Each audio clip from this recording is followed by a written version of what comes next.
Vous écoutez La Voix de l'Espérance, une émission qui vous apporte paix, joie, confiance et espérance.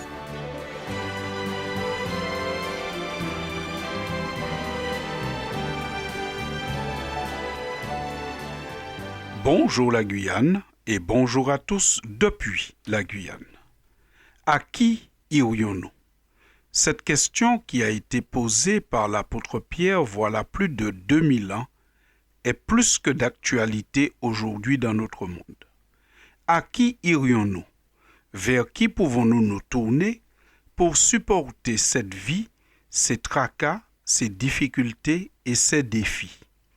Lorsque l'apôtre a posé cette question, que nous retrouvons dans l'évangile de Jean, au chapitre 6 et au verset 68, la réponse était pour lui déjà sous-entendue, puisqu'il répond lui-même en disant à Jésus, « Tu as les paroles de la vie éternelle. » Fin de citation. Chers auditeurs de la Voix de l'Espérance, l'apôtre Pierre lui aussi avait compris que marcher avec Jésus n'était pas la chose la plus simple, mais il avait aussi compris que marcher sans Jésus est encore plus difficile. C'est pourquoi quand il pose la question « À qui irions-nous ?», il répond « Nous ne pouvons aller qu'à Jésus parce qu'il a les paroles de la vie éternelle. » Aujourd'hui, le monde, la vie, est bien difficile. Et nous pouvons, comme Pierre, choisir d'aller à Jésus pour nous aider, nous accompagner, nous soutenir. Mais qui donc est Jésus? Qui donc est ce Jésus vers qui nous pouvons aller pour trouver secours, consolation et espérance? La Bible nous dit que Jésus est bien plus qu'un homme, car Jésus prétend et démontre qu'il a la vie éternelle et qu'il est même la vie éternelle, qu'il peut donner la vie éternelle à qui vient à lui.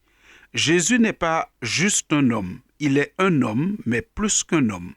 Lorsque sa naissance est annoncée par des anges à des bergers, les anges disent ceci.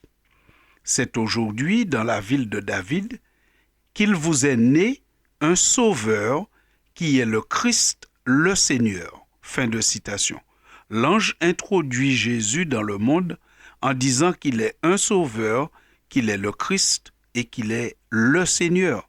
Lorsque une prophétie était faite concernant la naissance de Jésus à Bethléem, voici ce que dit cette prophétie que nous retrouvons dans le livre de Michée, au chapitre 5 et au verset 2.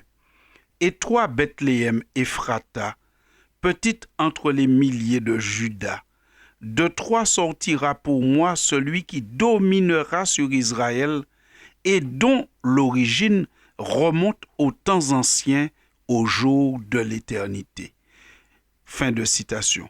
Jésus est certes né à Bethléem, mais son existence n'a pas commencé à Bethléem. La Bible nous dit que l'existence de Jésus remonte aux temps anciens, au jour de l'éternité. Ce qui s'est passé à Bethléem, c'est un signe d'amour. Dieu se fait homme.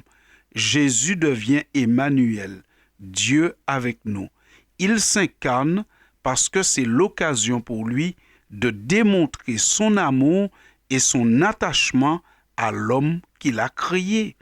Car en réalité, Jésus est bien plus qu'un homme, puisqu'il est aussi le créateur de l'homme.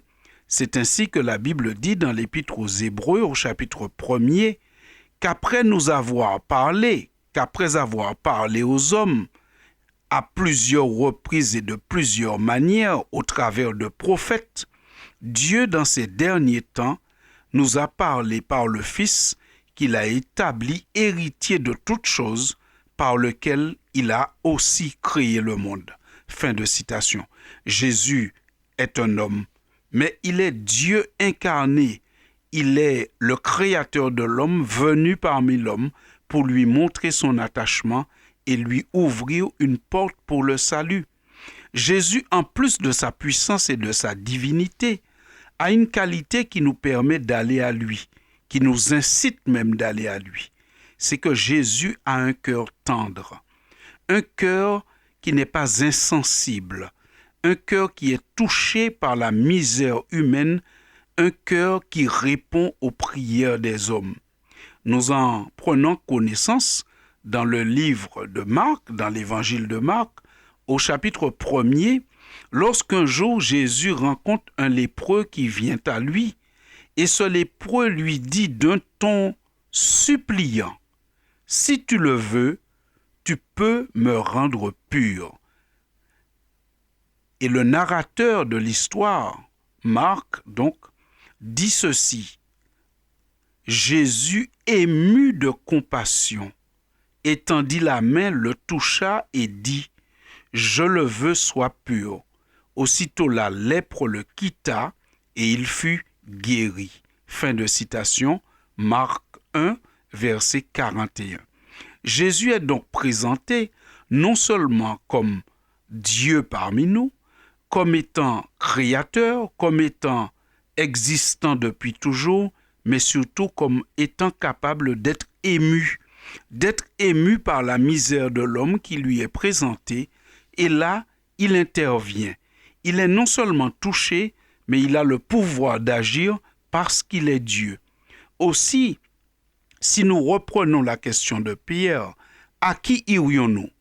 Dans ce monde où des braquages tuent 3 personnes en pleine rue, un dimanche matin, dans ce monde où les accidents se multiplient, des accidents où des jeunes meurent et nous osons l'expression par grappe, ce qui nous désole et nous afflige, dans ce monde où nous voyons des drames quotidiennement, à qui irions-nous?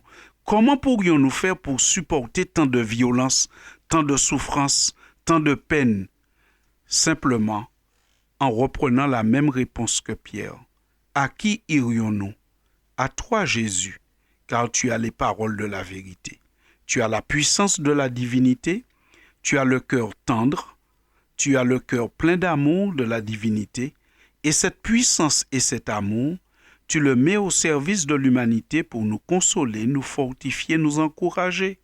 À Jésus, parce qu'il a une promesse, et comme il est Dieu, il ne ment pas, je m'en vais, mais je reviendrai bientôt, et je vous prendrai avec moi, afin que là où je suis, vous y soyez aussi, et dans cet espace, dans cette dimension, il n'y aura ni pleurs, ni cris, ni douleur, car toutes ces premières choses auront disparu.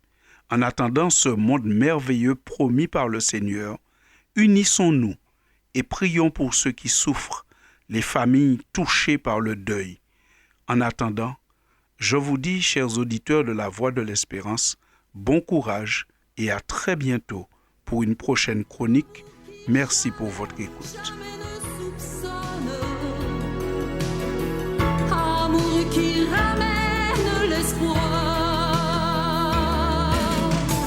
Tu es mon Dieu et je te chante. Et je te chanterai toujours. Tu es mon Dieu et je te chante. Car je te connais, Dieu. C'était La Voix de l'Espérance, une émission préparée par l'Église adventiste du 7e jour. Si vous désirez avoir une copie de la causerie d'aujourd'hui, demandez-la. Elle vous sera donnée gracieusement. Écrivez à La Voix de l'Espérance, boîte postale 169 97 324, Cayenne, CEDEX, ou téléphonez au 0594 25 64 26. Merci chers auditeurs et à bientôt.